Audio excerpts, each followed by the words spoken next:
Extra depth on a new trend. For the past 60 years, marijuana has been mostly smuggled from Mexico into the U.S. But now the reverse is happening here in the borderland. ABC 7's contributor Luis Chaparro brings you a story you'll only see on ABC 7.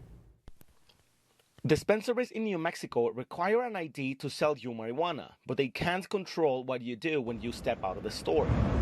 Recreational marijuana became legal in New Mexico in April of 2022. If you go to Sunland Park to buy it and return to Juarez through the Santa Teresa port of entry, you'll officially become a drug smuggler. Marijuana remains illegal in Mexico. You could spend up to 20 years behind bars if you're caught.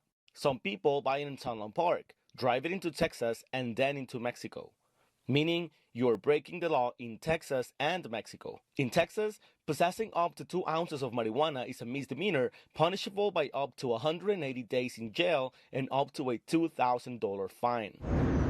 Despite the risk, marijuana has attracted thousands to New Mexico. Diego is one of the border crossers who come from Juarez to get weed on the U.S. side of the border. It's not about getting into trouble or getting into shady places. It's just like getting into an Apple store, you know. Have a friendly customer service, you know, good lighting. You can see what you're buying. You can smell it. You can try it. He knows it's risky, but he doesn't feel afraid of getting into trouble. It's a risk game, but taking chances on the streets is also a risk game too. Many Mexicans are hopeful cannabis will be soon decriminalized in the country so they can freely have marijuana without facing jail and buy it without leaving money to the Mexican cartels. According to official statistics, in 2023 alone, New Mexico gathered more than $400 million in cannabis sales. Sunland Park is currently the 4th-ranked city in sales in New Mexico. Some politicians and activists in Mexico are still trying to legalize marijuana.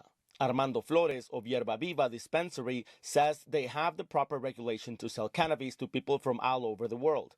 All they have to do is make sure people have a valid ID. I think that comes with legalization, right? Legalization opens doors for things like this, you know, education, quality. You don't have to, we don't have to go into another country to, buy good quality marijuana.